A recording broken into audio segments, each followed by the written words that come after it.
All right, good evening, everybody. Welcome back, only 11 minutes late from the Financial Summit to our regularly scheduled Board of Selectmen's meeting.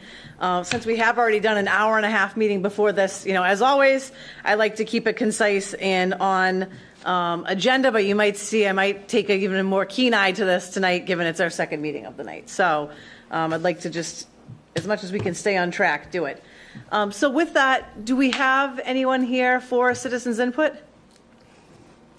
All right, feels kind of weird doing the pledge in the middle, but let's go ahead and get it out of the way. All right.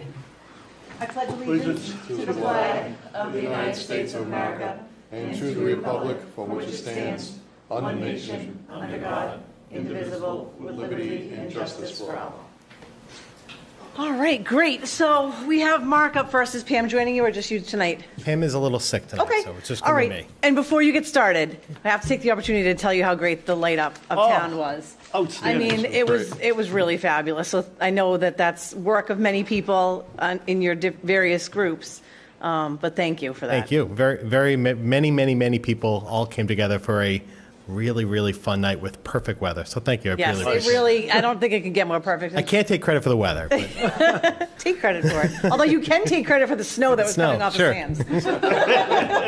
And thank you to Christina, who was up there getting some coverage and some footage. So thank you for that as well. I appreciate that very much.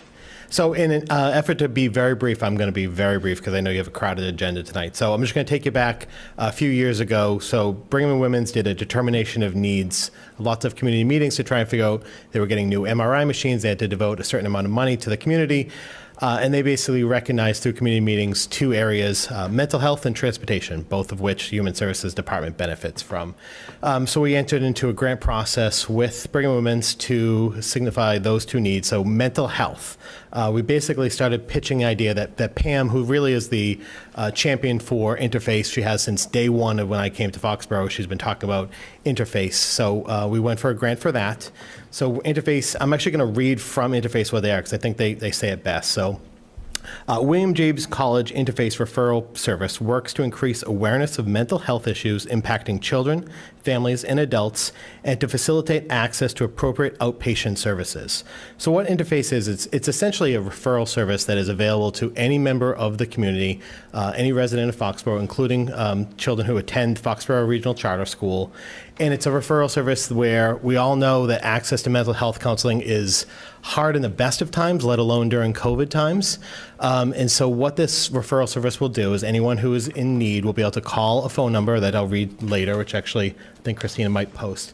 I'll read later. So it's something where you call a number, counselors at the other end of the line who are actually social work counselors from William James College connect the client with counselors in our area, in our service provider area. And obviously with the charter school, they're reaching students as far away sometimes as Brockton too, so they make sure they know all the available resources. So it's about a month process from when we signed our contract from when we could actually start taking phone calls, because the social workers up at William James College are going through the research process and making sure that they can actually connect people with these counselors. So the better part is we've been doing this for about a month now. And we've actually gotten some really incredible reports from some of the school guidance counselors where it's been about a 5-day turnaround, which is basically unheard of when trying to connect clients with resources. It's completely unheard of. So obviously, children who are in need are getting access to resources earlier, which are hopefully preventing any sort of future crisis mode. So this isn't a crisis prevention. This is, before the crises hopefully happen. This is the step to make sure that doesn't happen. So the grant actually will cover us. It's about a $16,000 program, and the grant covers us until August of 2025. So we've got a few years, and at the same time, we're also collecting data to make sure, is this program being used? How is it being used? Who's using it? And so that way, I love data. I love analyzing it, and that presentation that Marie just did is like fire for me. So William James College is based out of Newton, and basically 4/5 of the towns in Massachusetts use William James for this interface program. So obviously we're excited to be part of that group. And with that, that's basically it. If you have any specific questions, but I know you want to get to the next. I do have one question. Yes, of course. So this refers them, and then when it comes time to actually pay for the services, is that still through their own whatever their personal health insurance is or programs Correct. are. Yeah, this service is free. The connection service is free. So okay. whatever the person's being connected to, whatever mental health issue that they have, they are either paying out of pocket or whether the insurance is going to cover that. But this is just the connection, which is, hate to say it, typically the hardest part of any sort of access to mental health. And one thing that I forgot to mention is if Interface clients get selected to a counselor and say that that doesn't work out, Interface will actually continue to do follow-ups to check in on the person to make sure, do you like your counselor? It's been 3 weeks. Are you sure you really want to be with this person? Oh, you haven't met with them yet? Let's connect you with someone else. Let's connect you with someone who's actually going to suit your needs and fit everything that you need. So it's a constant referral service. It's checking up that this isn't replacing any, certainly any staff in my building. It's adding to that. And it's something that we could never possibly even dream. The guidance counselors in the school couldn't possibly dream of keeping track of every single student's mental health needs and constantly checking up on a daily basis. We just can't do that. So it's a great service for that. Fabulous. Yeah. So, Michael, this is Dennis Keefe. I'm on Zoom. So, terrific program. If you can get a child connected with a child care provider, in 5 days, that's phenomenal because that's such an area of need across the state. The only question I had is, how do you deal with people that just don't have the means or the resources or the money? You can make the connection, but, are there resources that you can call on in some way to help them get over that financial hump? Sure. I'm a little biased. I think Foxborough is very blessed to have two incredibly social workers working at the Human Services Department, Kate Finieri and Pam McGuire. They are working with a large number of their clients now to try and connect them to access to resources, try and find the funds to pay for those services, and if they're not available, making sure someone's on Mass Health or getting whatever service they need.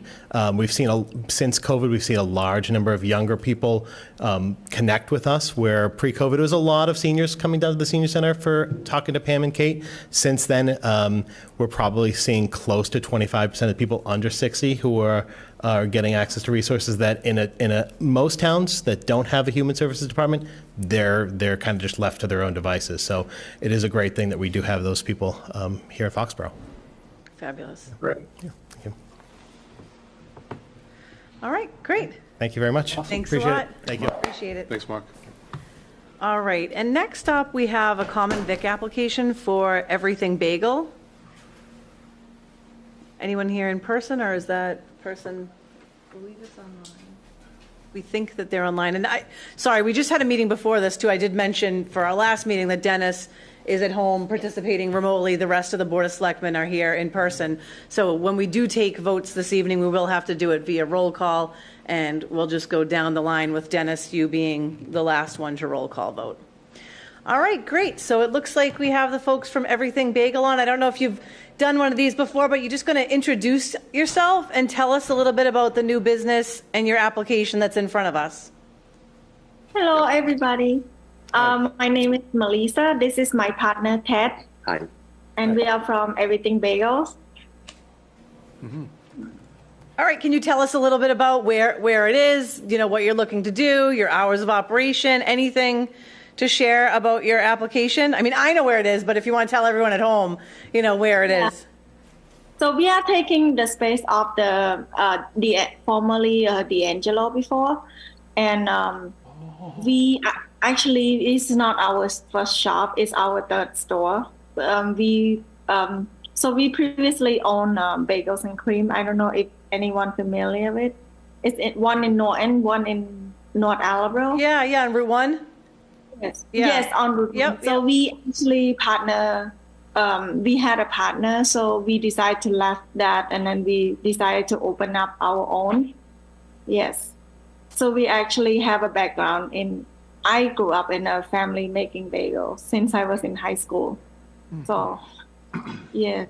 Oh, well, great. And I understand you guys were having some trouble with your getting a meter in, but I think the state rep may have helped out getting that done. So that's all set. So, now here we are, and you're looking to open. If you can tell us the date you're looking to open. So we are expecting, right now we're waiting for the plumbing inspection and building inspection. We have a little bit trouble with configuring the CO valve, but I think it's resolving right now with the East Coast company. Hopefully it's soon, but I expecting opening date sometime in December 15.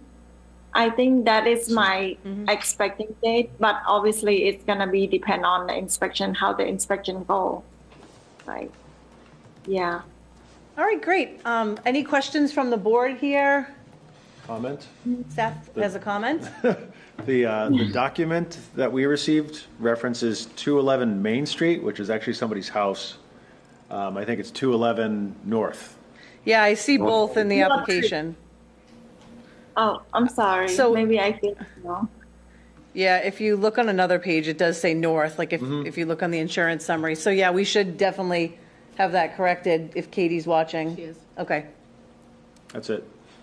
It will be at Hercules Plaza, not on Main Street. Right? I'm sorry. Oh, that's all right. So it is always exciting when a new business opens in town. Let us know if, we can do anything further to help out. We'd love to come if you have a grand opening, let us know, and, let us know how we can help support you. And I think that the citizens of Foxborough are eager and excited to have, a formerly vacant spot now back with a new business. Yeah, thank you for everybody's support, and I'm so excited to be a part of Foxborough. Yeah. And you do have a Facebook page, so if anyone's looking to check you out and follow the opening, they can follow you on Facebook as well, right? Yes. Okay. Yeah, we have Facebook page, we have Instagram, and we have a website also. And we are looking forward to recruiting Foxborough resident for employment. Yes. So we hope that we can give some job to the Foxborough resident. That is always part of the plan. Quick question. So people can follow us on the Everything Bagel Foxborough on Facebook. Okay, And then great. we have the website, it's evbagels.com. All right, great. And what are your hours of operation going to be? I saw in your application it was like 6 to 7 every day, but that seems like it's a pretty long day. Yeah, so we think so traditional bagel shop usually open from 6 to 3, but because we consider the location as well, this is a area that have a lot of activity. There's a lot of game, there's a lot of concert. So we want to open a little bit later for the folk that who want to just grab coffee and a quick bite. We thought it's a good idea, but at the beginning, I think the first couple months we're gonna do just 3 o'clock, and we'll see how it goes. 7 days a week? Yes, 7 days a week. Yeah. People need coffee 7 days a week. So what kind of coffee are you serving? What's from where? Oh, you want to talk about the flavor one? We have a lot of coffee. We have a traditional latte and stuff, but the fun one is always the flavor one is bean flavor. So we have something like mocha. Now it's a seasonal, so we have mocha mint, we have snickerdoodle, cinnamon stick All kinds of fun. stuff. It's very fun flavor, and there's no sugar added. Yep. The good thing that make us different from another is the flavor is come from the bean. It's not come from the syrup. Yeah. So we use a bean flavor to produce the flavor. So it's make us different. Nice. Thank you. And we make all the bagel in house. We have 26 different kind of bagel, and we have 7 different kind of cream cheese that we all make in house. We boil the bagel before we bake them. So they're not all everything bagel. No, but the get a reason why plain we bagel. choose everything, the name, because everybody love everything bagel. Yep. You Yep. can't They do. go with a good everything bagel. Awesome. All right, great. So I think we're ready for a motion. And Seth is pinch hitting tonight since Dennis is on Zoom. Motion to approve the common victualler application for Everything Bagel Incorporated. Second. All right, any further discussion? All right, roll call. Mark, yes? Leah, yes? Stephanie, yes. Seth, yes. You're on mute, Dennis. You're on mute. Dennis, yes. All right, great. Thank you. Welcome to Foxborough. We look forward to visiting your new establishment once open. Thank you so much, everybody. Thank Good you. luck. Thanks. Thank you. All right, great. And we are on schedule to the minute for our next item, which is the presentation of the proposed 10-minute parking spots uptown. And I just want to kind of set the stage a little bit before we get into it. Oh, Frank came around the corner. I thought I went out of order. Nope, you're up next after this one. So, while we're here talking about 10-minute spots tonight, this is just one piece of a much larger puzzle. So I don't want people to think, we're only looking at 10-minute parking. Last week Chris was in talking about lighting and looking at where we're putting on lights on poles. We were talking about the snow removal plan. So in case you don't follow us every other week, just know that this is kind of, one peg in the bigger piece that we're working on regarding Uptown. So after much discussion and a request that came in recently, we don't want to just be haphazardly assigning, what used to be 15-minute parking, although we got to blame the police like the 10, if you want to know where it comes from. But we're not blaming anyone, but why we're going from 15 to 10. But we, instead of, saying, okay, put one here, we want to look at the whole Uptown, especially with Station 1. I'll keep calling it Shoveltown over and over again, accidentally. I apologize, Jim. So looking at it holistically to see what makes sense from a 10-minute spot and to see what makes sense from a handicap parking spot, because we know that there's some troubles up on the north end of the common there. So with that, I will turn it over to address anything else that I forgot before we kind of get into the meat of it. No, so you've got your parking team here, Chris, Ken, me, maybe Lance on Zoom, if you could make it. So as you know, we've been talking about this a lot. We have Station 1 coming online any day now. We all know that. It looks fabulous. So we want to, and we know that with the theater and Station 1 in that corner, there's going to be some challenges as we, especially at the beginning. And we all remember Union Straw, that it was really bad. Yeah, Seth might remember it a little bit. It was a challenge for a while. I think we can all agree, and I guess I'd look to Seth for that it's kind of calmed down a bit. It's growing pains, and so we anticipate the same thing. We have an awesome theater. It's booming. That's great. Then we're going to have this fabulous new brewery and restaurant. That's going to probably boom, particularly at the beginning. So, and everybody be gentle to them at the beginning.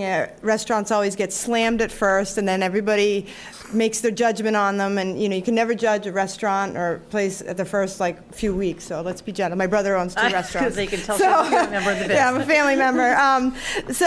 But we just know what's coming. And, with the theater, we've heard a few comments this week about the theater. There's just not enough parking for the theater. And we all know that. I mean, it is what it is. They've never had parking, and that's just the way it is uptown. But we're doing everything we can to address that. We did circulate, and I have up there 2 maps that look kind of the same.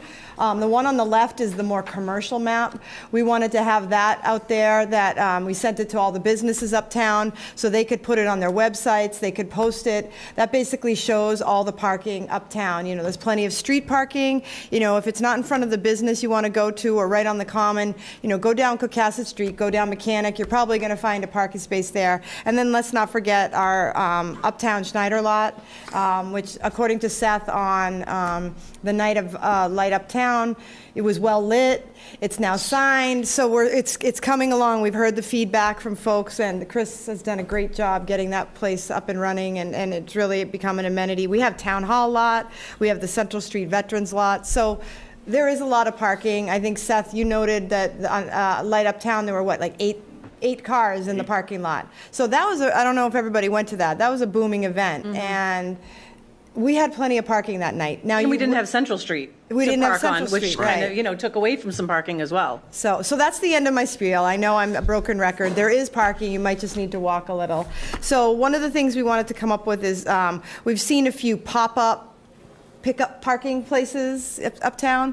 And, as we get busier and as we need to be fair, and we need to make sure that we acknowledge the need for some pickup, but we also can't be having restaurants putting up their own and sandwich boards and whatnot. So we took a hard look. We had our little committee all sit down and take a look at it. And the map on the right is our proposal for that. I don't know if the people at home can see it, but basically we're proposing a 10-minute pickup spot in front of Primo's, a 10-minute spot in front of South Street Pizza, the dry cleaners area. Yeah. Yep, and then one over in front of sort of Foxborough Nutrition. We picked the spots that are sort of at the end or the beginning of a parking area so that folks can easily pull in, pull out. You don't want them parallel parking for a quick pickup. And those are the only ones we're proposing right now. With regard to accessible spots, we are proposing, and I believe we have Sue here, we had heard that the spaces on the Central Street lot aren't really compliant. So, and they had asked for a spot up on Central Street on the, the Foxboro Cable side, that side of it. So there's now a proposal to have the first spot closest to the common designated as accessible, and that's in addition to the existing spots. And then, just to stop me from talking, Chris, I know you and Catherine from this theater have been talking, and you're looking at maybe one more spot? Yeah, so we just striped the, I think 7, maybe 8 spots on Rock Hill Street. The spot at the top of the hill is very close to meeting the ADA requirements for sloping. So we are taking another look at that spot to see if we could make that one a handicap or an accessible space. We are also planning some significant curbing sidewalk work over on Rock Hill Street to match what I'm going to say Shoveltown too. Station 1 has done. So we are planning that work next construction season, so we may be able to wrap in, if there are any adjustments that need to be made for the curbing or the sidewalk, we can wrap that into that project next year. Hopefully make at least one spot up the top of the hill. And then we are looking at the spot at the top of the common as well on the School Street side, or on the common side of School Street. That would get another space closer to the theater. I think the comment that was made was, if we had 20 spaces when the theater's up and running, it still wouldn't be enough. So it seems like there is a need up that end of the common to have closer accessible parking for the theater. So we're doing what we can. We are limited, like Paige said earlier, unfortunately the theater doesn't have any, parking of their own. So we're accommodating them where we can when we see that need. And I think one other question that came up that Doc mentioned today, and I know Catherine had asked about it, or maybe she hadn't asked directly, is why don't we have a crosswalk going from, the diagonal. Yeah, why can't we From go Station directly to 1. Station 1 or the theater from the common? And we saw what happened the night of Light Up Town. I mean, everybody was just walking sort of not on the crosswalk. They were just cutting across, so. Sure. So as a little backstory, I'm standing at Station 1 with, coincidentally, Jim DeVellis, and we're just watching people I think we all did that. cutting. and- So when I saw Paige earlier today, you were mentioning how you were going to be doing those flashing lights soon. Yep. Why can't we put a crosswalk there? Sure. So when you look at putting a crosswalk in place, unfortunately, where people want to cross is not always the safest place for a crosswalk. So as you have traffic coming off of Main Street, you have traffic coming around the north end of the common, your line of sight is limited at that corner. You also have drivers looking to merge with each other. So a lot of times they're looking in their mirror, they're looking over their shoulder. It's not a safe spot to cross, to put a crosswalk there. Just because you add stripes on the ground does not make it safer. Unfortunately, it's usually, I've had this come up in various locations, not only in Foxborough, but in previous towns. So we do have the activated pedestrian signs. They've been ordered. I'm waiting for them to come in. We are going to light up the crosswalk, mid-block crosswalk on School Street, and then previously we had talked about doing the one on Central Street as well, as another location. So, when the next round of funding comes out, we're going to put in another grant, and maybe we can light up the Main Street crosswalks as well. Hopefully get some people to park down at the Schneider lot and make that another access point for them to come up and get to the theater there. So unfortunately, it's just not a safe spot to cross. It's very wide there. Very wide. So there's a lot of Yeah. exposure at that point. think we So looked so at you that go even you go before from Shoveltown. like the common to the little, I'm gonna call it an island in the middle and then over, right? Isn't that how it works right now? Yeah, or the one up in front of Go for. back between the Duffys and the Red Building. Yeah, yeah, Yeah. yeah. And there's nothing we can really put there to stop people. I was thinking at first, I don't know, some kind of curbing, like a highway barrier, but the sidewalk's just too narrow to really do that. So, I know, I was thinking in the wayfinding way of the world, which is, it's hokey, and I don't think it would work, but when I was in the common, during the festivities, I myself forgot and walked, your eye goes to Station 1 or to the theater, and you just start walking that way, and then you get out and you go, oh, I can't park here, and you have to make the decision of whether you're going to run through traffic or whether you're going to go to the crosswalk. So I was like, maybe we should have wayfinding on the common, which I don't really think would work, but, I don't know if there's a way to say, cross here, or I don't know how to do it per se, but it's like, until you get out there, you're not, if you don't know better, you're not thinking, you're not going to remember until you get out to that point, and then you have to make that decision of whether you're going to walk to one of the two actual crosswalks. And what we saw that other night is most people just ran across, and so that's, we'll have to see how that goes. And I know I've been driving around when like the theater's dumping out, or even construction workers coming from Station 1, like they just kind of cross there. And I've seen people that try to make it in time and there's no one, or they literally just walk out and they just assume that the cars are going to stop. So I think everyone's going to be, a good citizen and be careful as well too, and, be cautious and use the crosswalks, and hopefully the flashing ones will help as well. Yeah, I hope that, especially on a full event at the theater, where if people are using that School Street crosswalk mid-block, as that light's being activated over and over again, anybody who does get to park there will go, oh, maybe that's the safe spot to go. Yeah. You can only, unfortunately, you can put the safe devices out there, you can put stuff where it should be, where it's safe to be, and then it's just human nature as to what they do from there. But I think we'll have to keep an eye to it and just maybe be creative, though, if there is like signage when you walk out of Station 1, look like as you literally walk out that door that says, crosswalks this way, or, whatever it may be. I think we may have to be creative once we see how that plays out. So it sounds like we're going to get a fourth accessible spot here as well at the north end. Yeah, I think we can fit Which will one be in. big. Yeah, it'll either be on the top of Rock Hill or be on the common at the north end there, if not both.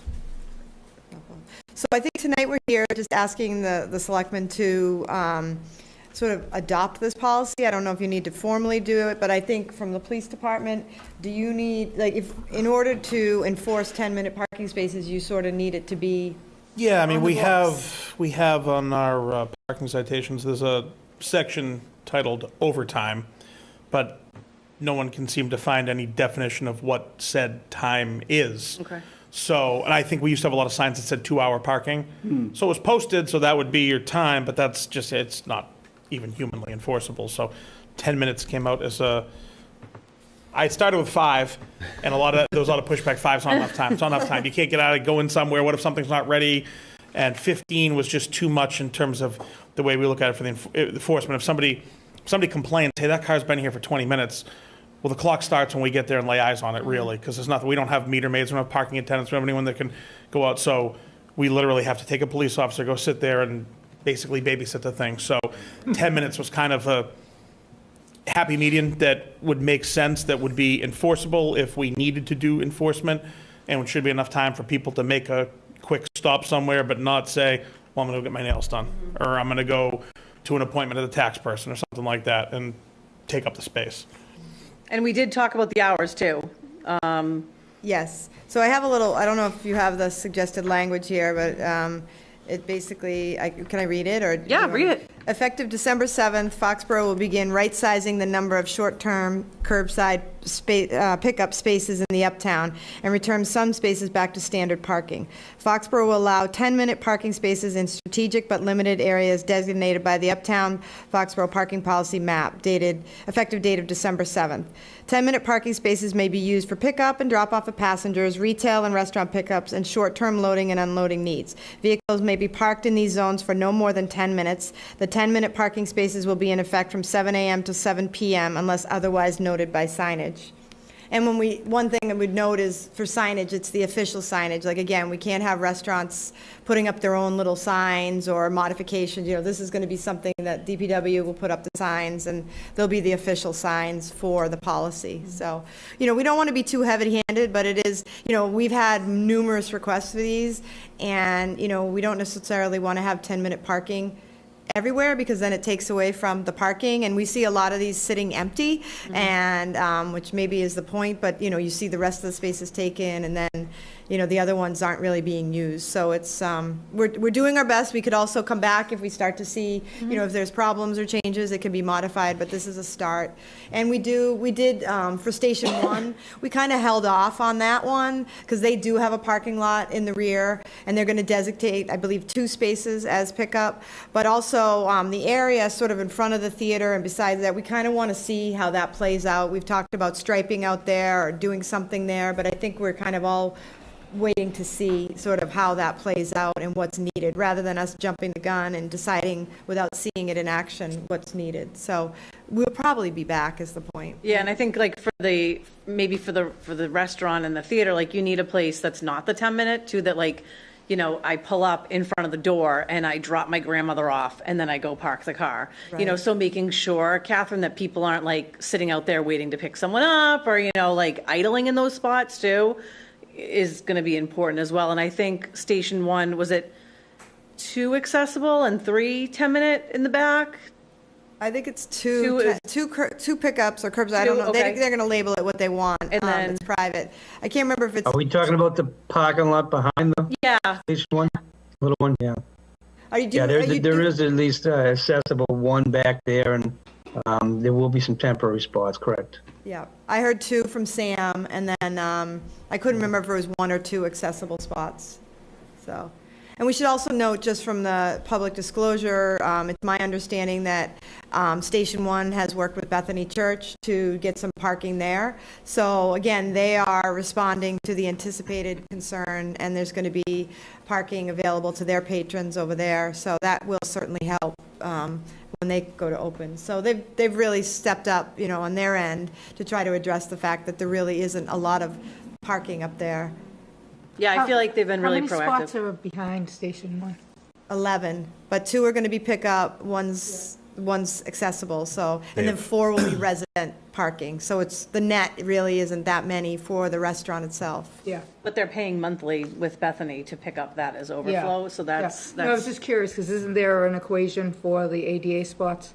Yeah, and they're compliant with that, yeah. And then, Chris, the other question was asked this week about Rock Hill, not so much Rock Hill up by the theater, but Rock Hill and beyond. I'm trying to recall, did we post that parking only one side? And like, people just park Yes. there, right? I mean, they're not striped because of the width of the road, but it's people just working. park there, and they're only allowed to park on one side. So there's been questions of, well, why aren't we designated parking on Rock Hill? And kind of we are, we're just not striping it. Is that the case? Yeah, the only reason we were able to stripe parking spaces on that top section of Rock Hill is because we made that one way. So we don't need 22, 24 feet of width for traffic. So we did stripe the lower section from Market down to Union. It is no parking on one side as you're leaving the common. That downhill right side is no parking on that side. So people can park on, I think it's the even side of the road in that stretch, but it's not striped. It's just not wide enough to actually stripe parking there. But from what I've seen now, it seems like just putting the signs up with the no parking has helped with that problem, because people get confused. You look up the road, the cars are parked on one side, so you assume you go on that side. They're parked on the wrong way of traffic. But that seems, Catherine, would you agree that has alleviated there? So we did receive a few letters, 2 of them, but neither of them were really about 10-minute parking. They were both kind of about more concerns about theater and Shoveltown parking. Obviously, we need to be respectful, private parking, especially with the yellow building next door, that is private parking. So people going to the restaurant and the theater, should not park there as much as you can, try to communicate that to your customers, have these maps up there and let people know where it's safe and appropriate to park and cross. I think, we definitely just all need to work together and communicate with one another, because I don't think any of us want to get into being, the police. Will certainly, have to play that role a little bit, but I do think that there is kind of an opportunity for some of the businesses to work together on every leg of the common, not just the north end as well. So, if you, have curbside pickup and you put up your own sign, encourage the drivers to go around the back, like whatever kind of directions you can provide to people, use whatever else is available as well. Right, for the folks along Central Street, have the drivers go to the Central Street Veterans Lot, that's, and at night, it's not as much of an issue, but during the day, when those spots are all filled, go around back, and again, same with Station 1, you try to get your folks to go back to that parking lot, and then, everybody can work together there. And we know there is some work to do on the sidewalks on Market. Chris addressed that last meeting. So again, we know there's a lot of different pieces to the puzzle. I think we have plans. I'm not going to say the plan's going to be perfect because I can almost guarantee, that first weekend's going to be like a perfect storm. But, we'll continue to work together to, come up with a plan that works for accessible spaces, people running in and out, people longer term parking. And then we'll have to further address the overnight parking down the road as well when some more of the apartments, Wall Street opens. And then we have some plans for the Central Street lot. We meet in parking lots around uptown quite often, and we are planning a January meeting with the stakeholders for the Central Street Uptown lot. We need to take a look at how that's functioning, and so that will be a letter will be going out shortly. We have to pick a date and send it out, and so that'll be something that's next on one of the next on our list. Can we do that when it's not cold out? Yeah. No, it's always cold. It's always cold when we do January. Look at the Farmer's Almanac. No, we're going to do it in the building. Look at the Farmer's Almanac to make sure it's not snowing. Yeah, exactly. Yeah, so, more to come. This isn't the beginning or the end. There's a lot of pieces, so everyone be patient and, let's work together. And I think the positives are, we have this amazing theater that a few years ago was in peril, and now it's booming, and Catherine's doing a great job. And then, we have Station 1 in a building that hasn't been occupied for, over a decade, I think. And so imagine being able to, go grab a drink and a dinner, and then go to the theater, or go to the theater and grab a drink. It's just... The communities love this stuff, and I think Light Uptown was a smashing success. I don't know who went, but we all were there. It was great. It was so much fun, and just seeing the community come out. So this really is what it's all about. There just are a few growing pains as we get used to it. So we're lucky that we don't have a ton of empty spots. I think I saw that iSmile is for rent, but besides that, there's not. We're lucky that we're a little uptown with, new businesses opening and coming, so. And we didn't even lose it. Remember, we did that grant for COVID, and we had to document the damage to our uptown, and we were like, yeah, there really wasn't, we didn't lose anybody during COVID, so it was kind of good but bad, because we couldn't get the funding we wanted.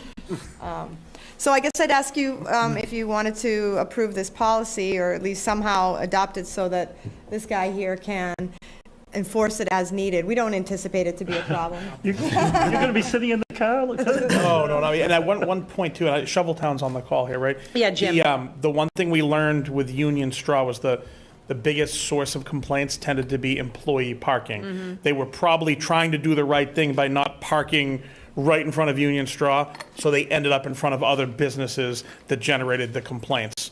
So have a good plan for your employee parking, and that will eliminate probably a lot of the kind of calls and gripes to these folks, us, et cetera.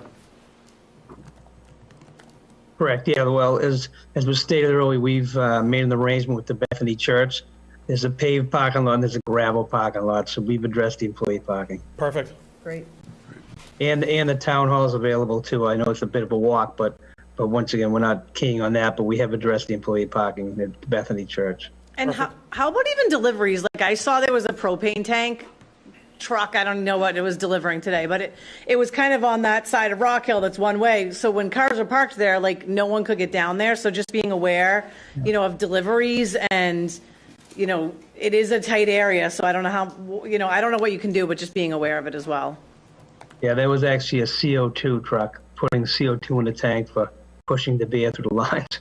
Yeah, well, it blocked that no one, no one can get by. So, and I get, Yeah, well, normally I don't think during the day there'd be too many cars on that side of the road, and most of the deliveries would be, I think, in the morning. That was unique that he showed up at that later time. And I just happened to be driving by. See, of course, right at that second. So you don't miss a thing. I don't. She doesn't. And of course, he did something that I didn't recommend. He stopped in front of it and then backed down Rock Hill, which wasn't the smartest move. Well, yeah, and something, when a big truck pulls up to deliver, I've seen it twice in front of the liquor store next to South Street. I happen to be pulling up to South Street. I go in to get our sandwich. I come out. I can't pull up. Oh, I saw him up on like 4 feet of the sidewalk big, once. Big Budweiser truck, he's double parked. And I'm sitting here and I'm like, okay, and I'm waiting and waiting. And I mean, that could be anything from 5 minutes, they're going in with a couple of cases of beer, to 20 to 25 minutes that they're a big liquor, you know. And I'm not sure if that size truck can come around back in there. Oh, you know. I saw one make like a Yui that I didn't think could happen, and it was an 18-wheeler, and it made like a full-blown Yui like behind Jay's in that area there. I was actually quite shocked. Yeah. And sometimes, I mean, I know just because I work in a restaurant, sometimes, like I know at Eagle Brook, they're like, you do not deliver at lunchtime. Like, you know, you have to be in and out here by 11, or you're not coming till like, you know, you can't pull up and block my parking lot at noontime. Yeah, we can't control everyone, but as much, Jim, as you can get them in the right habits. I saw Catherine had her hand up. Do you just mind coming up to a microphone? Whatever one you want to come to. Just make sure that you're close to it so we can get you on TV. Testing. So Catherine Miller, Executive Director of the Marilyn Rodman Performing Arts Center. I just wanted to thank Paige and Chris and the team because it really has gone a long way for our patrons to know that we have a great plan in place. I'm very excited about the Schneider lot. I think that'll be good for our patrons.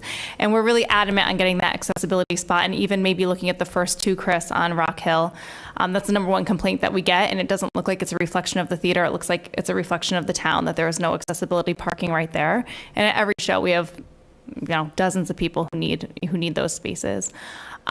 This is probably not the right meeting for it, but in terms of that crosswalk area or lack of crosswalk area, the Common has exit points, and one of those exit points is right there. So if there's a way out, people are going to assume, okay, well, I can cross the street safely there. So obviously it's hard to change something like the Common, but if that iron was closed there, people wouldn't exit that way and think that they can cross there. Or even a sign there that says like, do not cross here. Right. But people are going to walk through. I mean, that's where you exit the Common. Right. So that would be my only point. But I do want to thank you very much because it's been good for our patrons to see where they can go. And I also do think that there is enough parking. So we'll hit it home. Thank you. And this will be like, we intend this to be a living, breathing map too. So if there's any other feedback that we need to take, as the businesses roll this out, let us know. I don't think we want to tweak it like once a week, but we'll get a bunch of edits and maybe, like I've already said, we got to move the number 2 on Union Straw to the other side of the road. Couple little things. If we have the other accessible spots, we'll indicate those as well. Yeah, we have to give Catherine credit for the map only because, we work with our GIS department, very engineering, very, I'm not going to say boring, but very factual, our maps. And Catherine was like, can we get something like a little more fun? And she sent us some inspiration maps. And now while we haven't quite gotten so fun, I think this is, come a long way. Yeah, we've come a long way. And so Catherine kind of pushed us. Yeah, gave us a little pizzazz. So we're going to tweak it that much more, but we just wanted to get something out when Station 1 and for the theater to be able to circulate it to everybody. So. And I think the only other thing we haven't mentioned is on that map, the Central Street lot. I'm going to call it near Sal's and Mal's, even though it's not there anymore. But that always was just one way, and 2 cars cannot get by. And when you pull out your line of sight, you cannot see past the Raycraft building. So from a safety perspective, I know it's not ideal and people would love to come in and out of both sides, but with everything happening on Wall Street, that is just an in right now you'll see on the map with both exit and entrance on Cohasset Street. So we'll have to tweak We're going to sign it again too. Yep. I'm not sure what happened to the signs, but you can actually still see the holes in the side of the building where the one-way sign used to be. So we will get some striping back, or signage and striping back out there. What about Central? Which is that, in or out or both? You can go No, in from Wall Street, right? No, Oh. that one's both right now, but maybe someday we'll close that off. Oh, and the have, central like, some one? seating. Yeah. It's scary. I was coming up towards the Common and someone was coming out onto Central from the lot, and it was kind of like, what the heck is going on? You just don't expect it almost. Yeah, we really have our eyes on that. We feel like we need to talk about that at the January meeting because we want to know what stakeholders really rely on that. But to Leah's point, or no, to Steph's point about the truck, the delivery trucks aren't always going back there. They're double parking on South. So ideally, and from what we can tell, the town owns that thing, so we would love to put a curb across there, and we actually have. Seating or benches or Through one of our something. grants, we had some visualization of what you could have there with outdoor seating and some lighting, and it would be really, really cool, but at a minimum, it's a safety hazard, and no one uses it, but everybody has a story about a scary experience, so, you know, we I definitely went in need there to. today. I do too. If it's like off hours and I'm coming from the commons, sometimes I will. I but went forth, there was no one coming. Yeah. I thought I did it today. If not, you go down and around, so. So we are, you know, that's, Central Street lot is kind of our next area where we need to Yeah. focus. We did get, thanks to the delegation, Feeney and Barrows, we did get $50,000 for that lot. So Chris is going to help figure out how far that can stretch. You know, we're talking about whether to even simply pave it, because that would just go a long way to making it look better and real. But we also, you know, we want things like dumpster pads and, you know, bollards, and I have a wish list this long, and, you know, expenses that are this long. So we'll see, but we do have $50,000, so in the spring, we'll be doing something, and that's another reason for this meeting, is to kind of figure out where to allocate those funds. All right, so I said I'd keep us on track, and we're already 9 minutes over, so are we It's our ready? favorite subject. Are we ready to take a motion on the uptown 10-minute parking spots as proposed with, again, this does not mean it's set in stone. If we need to look at this again in 6 months, I think we're all open to doing so. So I think with that, we're ready for a motion. Motion to approve the 3 uptown 10-minute parking spots as proposed. Second. Any further discussion? All right, roll call. Mark, yes? Leah, yes? Stephanie, yes? Seth, yes? Dennis, yes. All right, great, And thanks you have so no much. problem with the new accessible spot on Central Street? No, I think we always let you guys kind of Okay. manage that, but we are good with all that, and the more accessible spots we can get in, I think, you know, the better where it's safe on the north end. Great, all right. Okay. Thank you. All right, thank you. All right, I just want to say thank you to everyone. Parking's key and to our success. So Oh, once again, Jim, you have happy to tell everyone, what's your latest goal now? You think, we won't hold you to it, but we ask you every time you're here. I know, December 15th. All right, that's two new restaurants in town on one day, maybe. That's right. Yep, we'll see. That's what we're shooting for. Thank you once All right, again. thanks, everyone. Save me a seat. All right, great. So the next item that we have is Article 9, which is a citizen's petition for the town meeting that is coming up in January. So you may recall, you've seen this one. It's coming back as a citizen's petition. So there is some changes to it. So the team here will give us an overview on this article with, I would imagine, more talks to come, more education as we get closer to January, since we still are a little bit far away. But, you know, with the holidays, we didn't want to wait too much.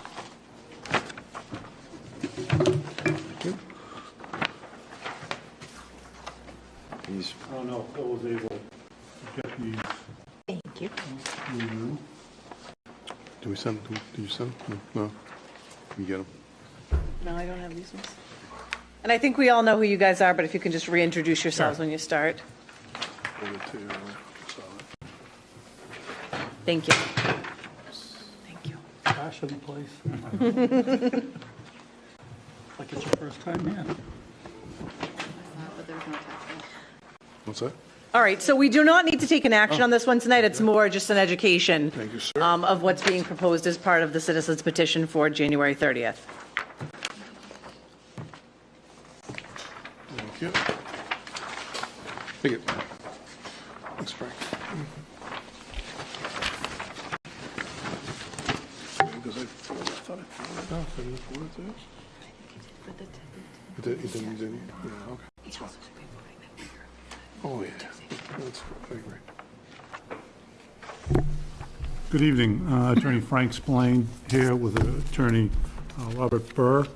We're representing the Rounds family and American Outdoor Advertising. The Rounds family, with our help, put together a citizen's petition, which we filed with the town with 175 signatures.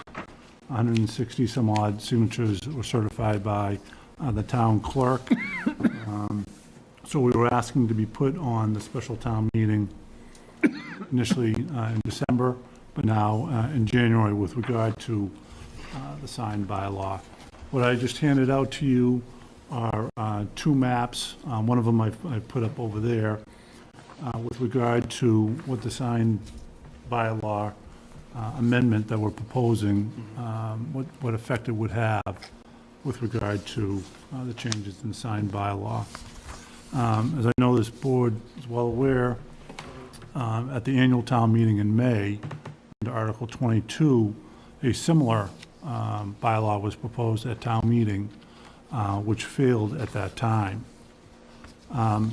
That bylaw was put together with both the town and our help in crafting it in order to be able to put electronic billboards initially out on 95 and 495. 495 was eventually eliminated, but being able to put it on 95. And one of the objectives was trying to locate a billboard on the Elm Street DPW site. So some of the constraints that we had in writing that was making sure that we could locate it there. Once that article failed in May, what we decided to do was put one together that eliminated the Elm Street location because from our perspective, that was one of the big stumbling blocks at the annual town meeting in May with regard to having a billboard at that location. So we put together a revised bylaw amendment, which I handed out to you. And if I could, I'd just like to go through it very quickly with you to show you the differences. And going through, everything is the same until you get to item number 5. Under the original, or the May town meeting warrant, I'll just read it to you. It said, "No billboard may be placed within 300 feet of an existing residential unit." We came up with that 300 feet pretty much because of the Elm Street property, because of the location of the residents there, but also a requirement within the state that you had to also be within 500 feet of a commercial business, which I'll get into under 7. So there was a limited area within which we could really locate it on Elm Street, and that's how we came up with the 300 feet. We've revised that, so our new number 5 reads, "No billboard may be placed within 1,000 feet of an existing residential unit on the same side of Interstate 95, or within 500 feet of an existing residential unit on the opposite side of Interstate 95. This language is somewhat similar to some of the language that's in the state CMRs with regard to distances, with regard to things on the same side, 95, and the opposite side. And we came up with that to try to keep it as far away from residences as we can. Number 6 is the same language as previously. Number 7 is a new one, which I'll read. "At least 2 separate businesses, industrial or commercial activities must be conducted within a distance of 500 feet from the proposed location of the billboard, measured from such proposed location to the building or parking lot or other places of actual business, industrial, or commercial activities as required under 700 CMR 3.073A. That is a requirement within the state that is in there. Now, previously, that would have still been applicable under the old bylaw, but at the state level. So in the original plan that we showed you areas that a billboard could be located under the state bylaw, but under the mass regulations would have been eliminated. By adding it here, it makes it very clear with regard to what can be done. And for example, under number 6, which is the same as previously, it talks about how close it can be to an interchange or an off or on ramp. And again, that is very similar to the state regulations, except it increases it so that we kept a billboard significantly away from those interchanges. So I gave you 2 plans, which the DPW was very helpful in providing. One of them is more of a macro view which is similar to what we did previously. And you can show there's just a limited area within which an electronic billboard can be located, pretty much around Dump Road, East Belcher Road. Again, it eliminated Elm Street, a pocket down by the lodge because of the 1,000-foot distances. It significantly reduced areas because of the 500 feet from, commercial enterprise or activity, which would have been eliminated. So it really significantly reduces it down to an area right around Belcher Road. And again, the billboards can only be electronic, have to be 1,500 feet away from another one. So more than likely, only one billboard can be located in this area. The total length, Mr. Gallagher provided me with, along that 95 area is approximately 1,800 feet. So in theory, there's a possibility that two could go on each end, but one end of them has significant wetlands, we've been told. So more than likely, only one can go, and if it's located, anywhere within a few hundred feet of each end, only one can be located anyway. So we feel that this could be a good compromise in order to see how the town can feel comfortable while getting a mitigation package with regard to that, and see how it works. And the town can always go back and expand it if they feel fit later on. So which parcel here is the petitioner's, like if we call it A, Yep. B, or C? If you're coming up Belcher Road and you see that left, let me come up here and show you a little bit easier. Yeah, so like where the porta potty place on that side of the road? I'm sorry? No? Where the auto tech is? Is it where the auto tech is? So not the auto tech property.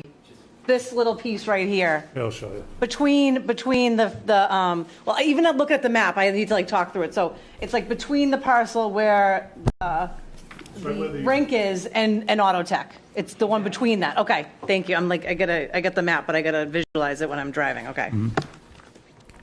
And that's where we propose it, and we'd have to go in front of the Board of Appeals and get their approval, and then also do a mitigation package with the town.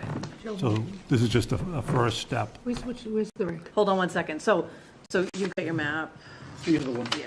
Let me see this one. Okay, that one. Okay, so you know how there's what's the little street there called? Where? Springbrook. So it's the corner of Okay, yeah. Springbrook and Belcher, and then this is Auto Tech here where it takes that sharp turn Okay, right there. So it's this parcel here. okay. Where's the rink? The rink is right here. Okay. So that corner, I think, Yep. is he's saying is the wet one. Yep. And we are talking double-sided billboards, because I feel like that's where it went south at town meeting. Just to be clear on that, it is double-sided, so neighbors on each side, whoever's there, is what we're talking, right? It would be whatever was approved by the Board of Appeals. Okay. Our intent right now would be double-sided Double-sided, okay. at that location.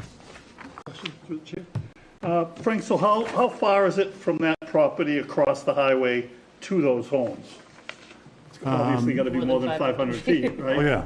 It's from their property line to the closest residence, which I think is a multifamily, is approximately 527 feet. Okay. So it's close. Okay.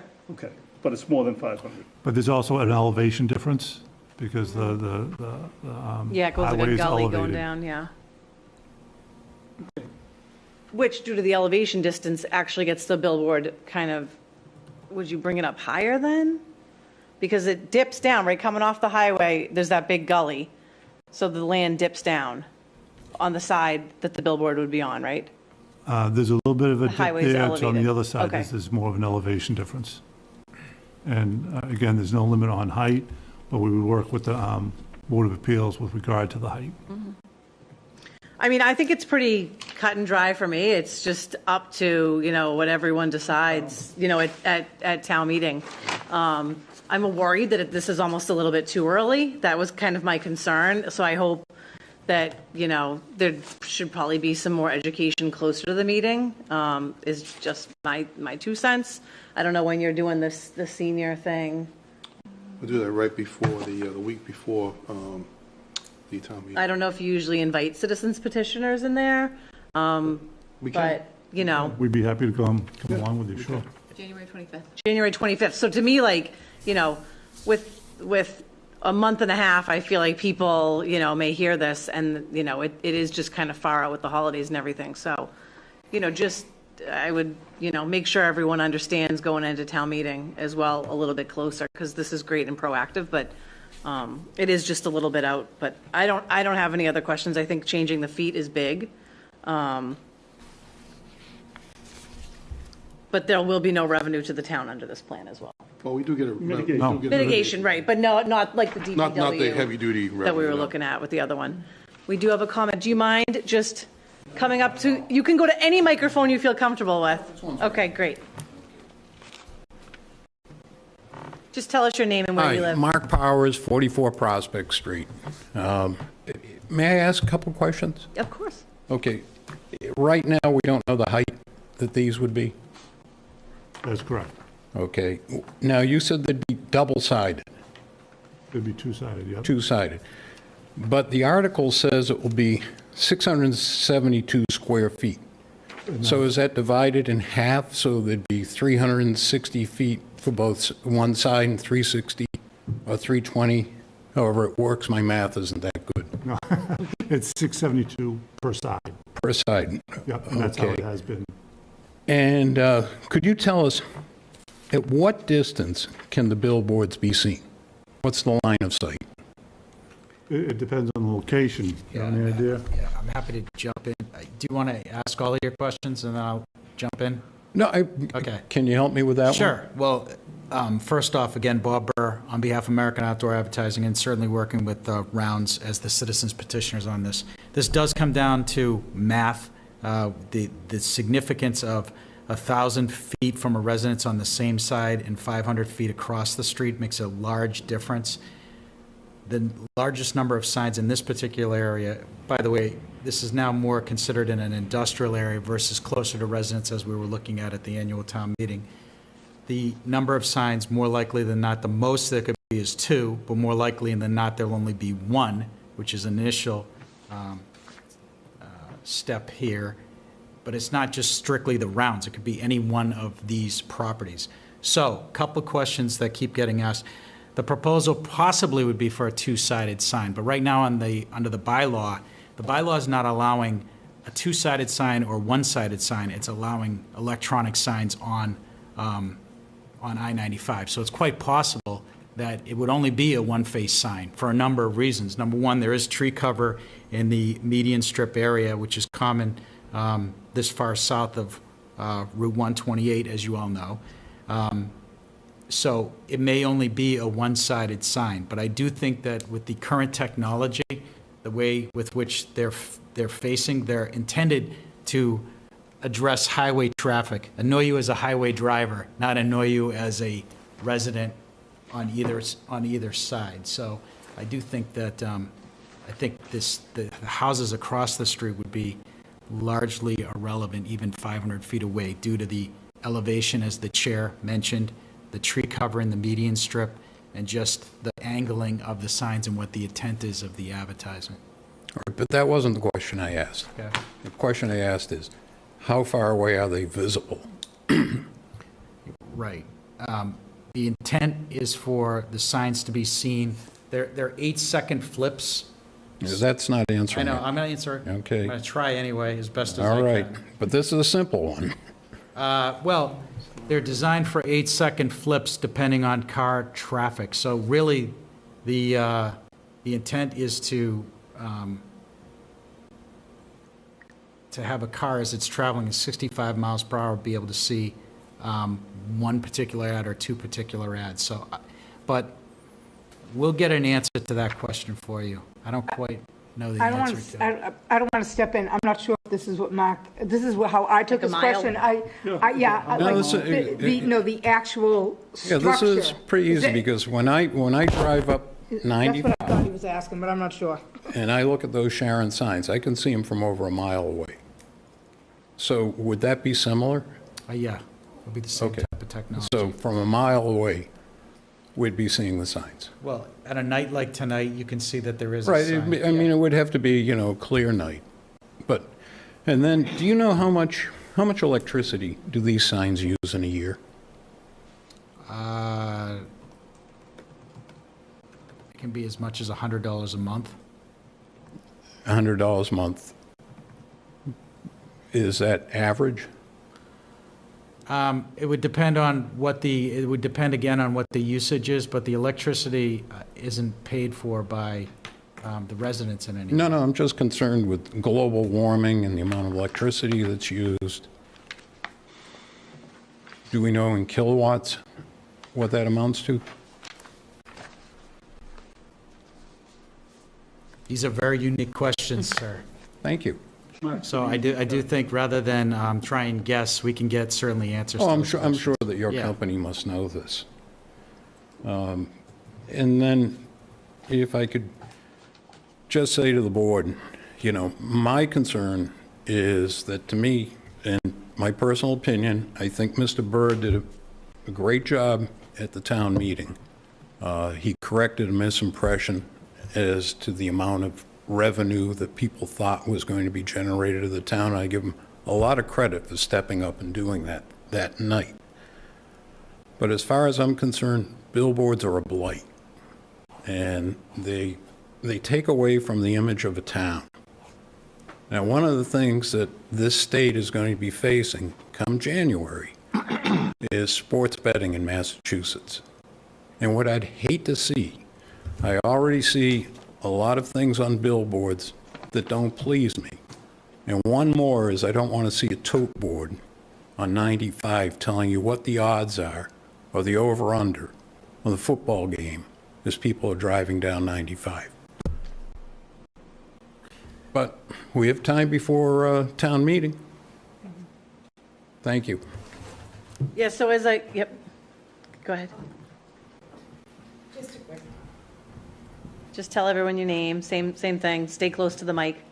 Dina Rounds. Are there not billboards already allowed on Route 1 in Foxborough? There are. So the electricity, 95 Route 1? Yeah, I think we're here to get the presentation. Yeah. I think the debate will happen on town meeting floor. I don't I'm even know just that we'll saying be there taking are a position on this. there are already billboards in town. It's not, we're asking something that's new. Yep. It's an evolution, because billboards, there were a number of billboards in Route 1 that were grandfathered. They were there for a long time. Then at one point, there were no billboards allowed at all. And eventually, they allowed static billboards, and now electronic billboards are allowed on Route 1. So it's an evolving industry, and with the town of Foxborough, and we think this is the next step. And I understand what you're saying, Leah, with regard to being too soon, but we felt that the bylaw that was presented at the annual town meeting really was tailored for the town and the Elm Street property. We wouldn't have written it that way, but we wanted to work with the town trying to do that. And we feel, we'd like to bring this forward at this time, right away, to really show them where it can be with minimal impact on the residents and a mitigation possibility. Do we think that residents would see this from their place of residence? And if so, I guess that's an opinion. I don't know if you could know that, but this looks like commercial space. Maybe folks on Elm Street, on the other side of the highway, could look across and see them from their residence? I'm not sure. I wouldn't want to tell you, my opinion is some of them will not, because the elevation difference will be blocked. Possibly in the middle of winter, some of them might be able to look out and see it. But again, it depends on the angle of it too, because it's kind of a V. It'll be angled a certain way. And on that side, the closest residents will be well over 1,000 feet away, well over. So I think it would be very hard for them to see it, especially during the months where the leaves are on. And if citizens have questions, further questions on this, the best They can point of forward them. contact is who? You, Frank? Yeah. Okay. Frank's office, yep. All right, great. And do you know how to get in touch with Mr. Powers, or do we facilitate, if we get an answer back, we can I'll send it get out to, to Mr. Powers. you know how to get in touch with Mr. Powers? Yes, I do. Okay. All right, great. So, I think this is, step one on your road show, but really, it'll be up to town meeting, to decide on January 30th. I would like to add, there is certainly the mitigation will be part of this as well, too, so I wanted to correct that. Secondly, there are signs up and down I-95. I've said this the last time, and I don't know how well it's taken, but people do get used to them. They don't like them initially, however, they do get used to them, and I'm sure you've gotten used to those that are on Route 1 as well, too. But the intent really is to attract the cars and not the homes. I also want to apologize for these maps, because these also don't have a lot of flair, just like the previous article as well, too. So I don't know that the town engineering can do anything more to be able to find the combination of making it look good, plus also educate people at the same time. So in any event, but if you don't like billboards, then you never will like billboards, no matter what's actually proposed. Yeah, I've been I think experienced with that that's as well, too. So some of the questions that were asked tonight, I danced around a little bit because they caught me a little bit off guard. But you know what? We will get the answer to the number of kilowatts, because the amount of energy used is an issue for people. And I'm glad I won't be caught by surprise at special town meeting in getting that answer, and also some of the distance from the street. The other thing I'll say is, generally speaking, these signs are put on a 90-foot pole, if that helps in any type of consideration. And some may be able to see them from a mile away. I don't think necessarily you can, but on a night, you can certainly see a blue light probably 5 miles away. It doesn't mean you can necessarily see the ad. So I did think that that's also up to personal opinion as well, too. So we're not here to convince those that definitely don't want billboards, that billboards are good, because I understand the nuisance factor. Thank you. All right, thank you. One thing I want to say about at least us hearing this a little bit early is that I know at town meeting, as the article is being presented, all of a sudden, our own board are looking at each other and we're like, did we know that was double-sided? Yeah. Like, I don't know if somewhere in the presentation it never came out, but I know at least I think Seth was on one side of me, I think you were on the other, and we were kind of looking at each other like, and I will agree with Mark, it was good just to clear up the revenue piece, because I don't think anybody was trying to, not be transparent, but I think we heard the word millions, and then it was maybe, it was really 100,000 per year, millions maybe over time for the one that was on the DPW. So I think at least for us to get some of the nuts and bolts correct here before we're sitting at town meeting. I don't want to take up too much time here. That there is a chance that it may only be a one-sided sign for a number of reasons. And also, all this bylaw does is allows the possibility of billboards to be put on I-95. This still needs to go through a public hearing at the zoning board level to get a special permit. And in that arena, all of these things will be taken into consideration. The impact on the residents, whether or not a two-face sign should be put in place or only a one-face sign, how tall the sign should be, and things of that nature. And then, of course, with the Board of Selectmen, in concert with that would be what type of mitigation package makes the most sense for the town. But it's a commercial project, so it really, from a financial standpoint, has to work for everybody. And with regard, it's going to be a 1 or 2. That'll be really decided before filing the application, because that's when they really get into doing site distances, whether, trees are in the way, whether they're getting approvals from the state, things like that. I mean, I've gotten permits for Route 1, where initially they were going to go for two-sided, and then right when we were filing, they said, it's not going to work on one side for one reason or another, and we only went for one side. So, we're Frank, not do you trying. know if, just because Mark said one thing, and then Dina, is that what it's Dina? Then Dina came up and brought up Route 1. Can the ones on Route 1 be seen by residential? I know there are a couple of houses, like I know the house behind the Lafayette house, like the house that took down the trees, like in that area. You know what I mean? Like, I know there's one right in Lafayette parking lot now, like right there, but for the most part, let's just say more on the other side of Route 1, coming towards Foxborough, not towards Rentham or Walpole. Do we know if any of the residents back there can see any of those You signs? mean like along North Street? Yeah, or the ones that were on Route 1? Like Pine Street. Yeah. Or no, I'm thinking more, I know because of that one, there's one like in Lafayette, so I'm guessing maybe somebody, there's a couple of houses scattered there. I'm talking the bulk, like more like, the the little, off of North though. Like in that, right off of there. Meadowview and, Yeah. Like I'm just wondering if I like, don't know. if they can, I'll have to drive by and check. I couldn't tell you one way or the other, but when you go in front of the Board of Appeals, you always bring in information with regard to the closest residents, whether it's the property line or the actual structure from them, and most of them are pretty far away. There's only a couple electronic signs up there, if I remember. There might only be one now, but I think there's another one that's been approved, and a third one may There's be one at coming forward. Enterprise, there's one at Lafayette, or Yeah. like, and then, No, electronic, I don't think. no, those are electronic. Oh, is Yeah, that- yeah, that's yeah. okay, so I did go through. Yeah. Proposed on the Rodman as well. But, one of the things is about, that is concerning, and actually, the electronic sign at McDonald's was the first electronic sign in the state. I assisted the owner there, John Carroll, to get it. And one of the things you really learn about is there'll be no what's called light spillage out on any other property. There won't be any light spillage going on. It's not allowed. You just can't do it. But will you be able to see that the light on? I always compare it as when I'm going up North Street, I can look over and I can see the stadium lights are always on. You can see it. But none of that light spills onto your property. If somebody has the residence at the perfect angle with no trees, or the leaves are off and all that, could somebody see one of those things on Route 1? It's possible. I really don't know. I wouldn't think so. But depends on the structures. yeah.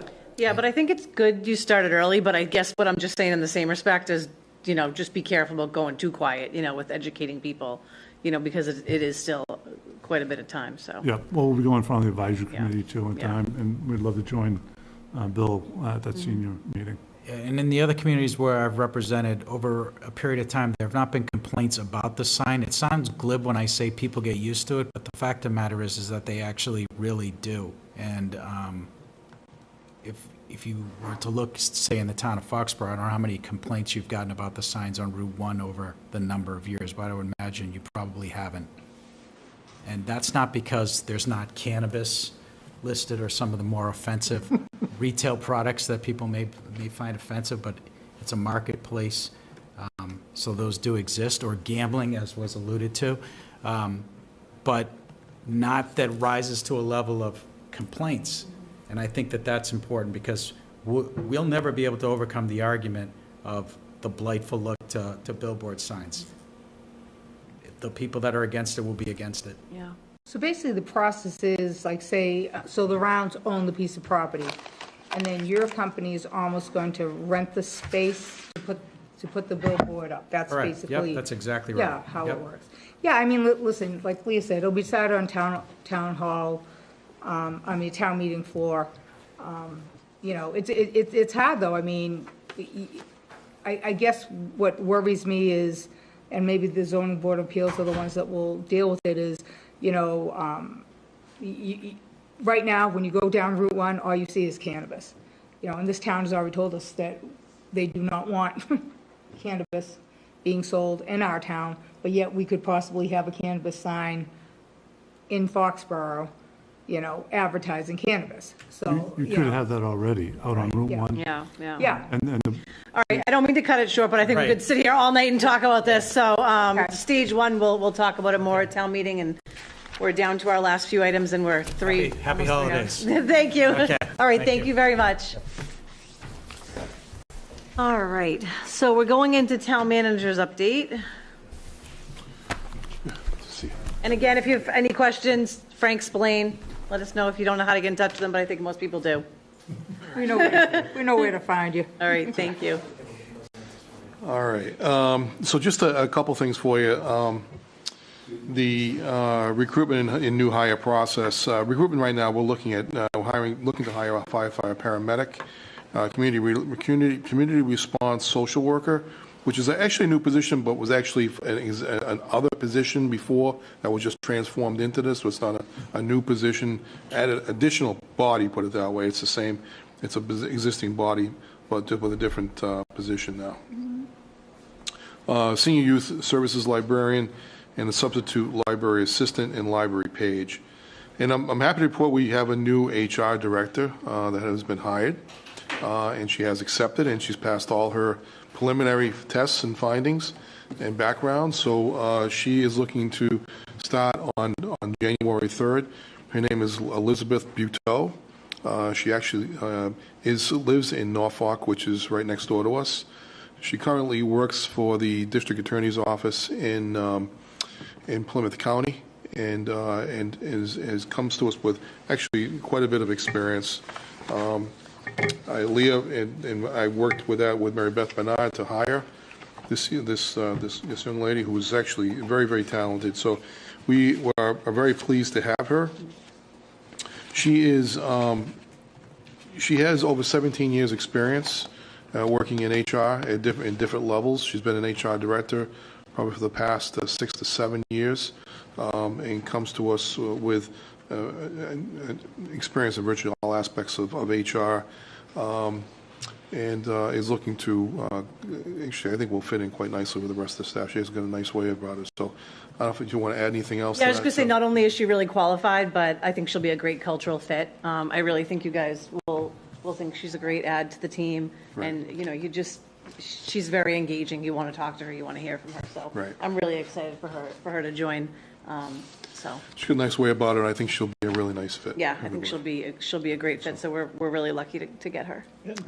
First meeting after that, she'll come in and introduce herself? Exactly right, yeah. So she's actually going to be here. I mentioned the breakfast, the town manager's breakfast, which is usually going to be... because we're not having a meeting on the 3rd. We're actually skipping that one. So the 17th. So she'll be actually here on the 15th for the breakfast, and is going to be joining us in the morning to meet some of the staff members and sort of get first opportunity to talk to people. So if you're there at the country club on the 15th, we will be having her. She'll be there for that opening. Before I forget that, with we're going to switch up a little bit this year for the breakfast. The breakfast is going to be from 8 to 10 in the morning. We've come to the conclusion that what we'd like to do is basically limit operations from 8:30 to 10, so people can get there and then get back. If somebody has something that's pressing, they can certainly staff their offices, but we'd like to open a little bit later that day so everybody has an opportunity to go. I think it's good because it always feels like everyone's a little rushed to try to get back. Right. So I think that's a great idea. It should work out pretty well. Yeah, it'll be a nice thing. So also, just some really good news today is I was able to go to Boston and the State House with Representative Barrows and meet with Lieutenant Governor. We received formally the award for the under the Community Compact award for just under $200,000 for new software that will help us with our actually the next generation of our permit software. So we're very, very successful in getting that grant. It was one we didn't think we were going to get, but we were actually very successful in the very end to get it. So very pleased to be able and grateful for the support of the Lieutenant Governor as well as the entire cabinet and on this community compact program, which by the way, over the course of the 8 years that the Lieutenant Governor had put this program in place with the support of the legislature and of course Governor Baker, they handed out over $65 million in that period of time to cities and towns. So it's been a great point. Over 1,300 different programs, and Foxborough's been successful on at least 2 or 3 of them. So we've been fortunate in that regard. The next thing I wanted to mention too was that actually this was for your item under the Town Asset Review Committee. Can you point out what changed there? Because this is not in track changes, so I don't know what changed on this. What we have to vote on. So if you can point? It's actually there was no guidance when. There was no guidance. There was no guidance. Okay. Yeah, there was Okay, no so guidance. between Yeah. speaking This is to brand new, Lena yeah. and I do Bill think it should say at least annually in it. That's the only thing that I thought was kind of missing. to meet annually. Yeah, at least annually, you know. It's fine. I can add that. Yeah, we can add that. That's easy enough. So, I think that was it. I'm trying to think of anything else. So we do have to take a vote on that. I know there was some confusion about who's the select board member for CIP and asset review and audit. So we do need someone to take this from our board to join this committee. I know if anyone feels passionately about it, Seth's looking to tour the auditorium in the school. So look at him. He's got a big smile. Looks like he wants this one. I do. All right. Any objections to that? Otherwise, I think we can approve the committee kind of statement, I'll call it, and the members just as amended, because I hate to create this and then it doesn't meet for like 5 years. Like this, we should be looking at this at least annually, and I think we've been taking an eye to it lately. So we've definitely kicked off the conversation. So this one has two motions for it. So any further discussion before we move on to the motions? Madam Chair, I had spoken with Leah, with Paige about this, and so Okay. wanting to get this moving quickly. So once this is appointed, reaching out to those members and scheduling a meeting for Okay. next week to get the ball rolling. Great. So it's going to meet annually, and then obviously as needed once that annual meeting Okay. is determined. Let's do it. All right, so I think we got two motions. Motion to approve the revised duties and formation Town Asset Review Committee as proposed. Second. Any further discussion? Roll call? Mark, yes? Leah, yes? Stephanie, yes? Seth, yes? Dennis, yes. All right, great, then you just have to insert your name, Seth, into the next one. Okay. Is there also A second motion. Yep. So is there a permanent municipal and school building committee member? Is that to be named? So that's Gary Whitehouse. Gary Whitehouse? Okay. Motion to appoint Kevin Weinfeld, Lorraine Brew, Barney Overroot, Seth Ferguson, and Kevin Whitehouse to the Town Asset... Gary Whitehouse. Gary Whitehouse to the Town Asset Review Committee for a term to end May 31st, 2023. Second. Any further discussion? Roll call? Mark, yes? Leah, yes? Stephanie, yes? Seth, yes? Dennis, yes. All right, great. So I'll just continue right on Selectmen's update. We did have the news today about the Deb Giardino Pavilion that will be named at the Booth Playground. That was kind of hot off the press and did not get added to our agenda, but I did see that online today. So I know Deb has done so much for the town, and just great news that I wanted to just call out and share and thank her for, you know, her decades, literally, of service to the town. And then just wanted to quickly talk about the town manager search. So I think there was 29 applicants in total. You know, I really am still out of it. I am, you know, we're letting the committee do their job. I don't have any further intel that, you know, on who's applied, because there is, you know, privacy rights until they're named as a finalist as well. So Christina can probably, the interviews are coming up. Yes, In so- the next week or two, right? Interviews are December 12th and 15th, and then Bernie and his team will be able to do background checks and finalize that. There will be a special Board of Selectmen meeting on Thursday, January 5th, which we'll have to schedule during the day to make the announcement for the final candidates, and then interviews. We'll have a special meeting. Thank you to school committee for rescheduling your meeting to the 3rd on January 10th. Depending on how many candidates, we may have to go to 2 nights of interviews, which would be the 10th and the 12th of January. And then the goal is to have a decision by the board at the January 17th meeting. And that gives us enough time for negotiations and hopefully enough time for the new manager to give their notice and have them start in April, and Bill can start his retirement. Yeah.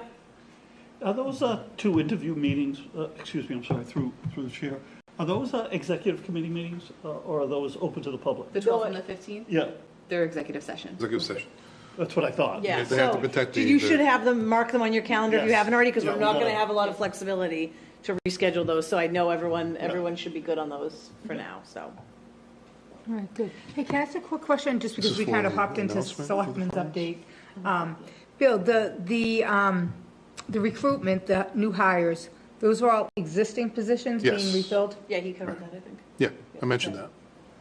Yeah, the only one that's it's a new title, but it's an existing body, but we existing position, so to speak, but we just restructured it because it just made better sense for the organization.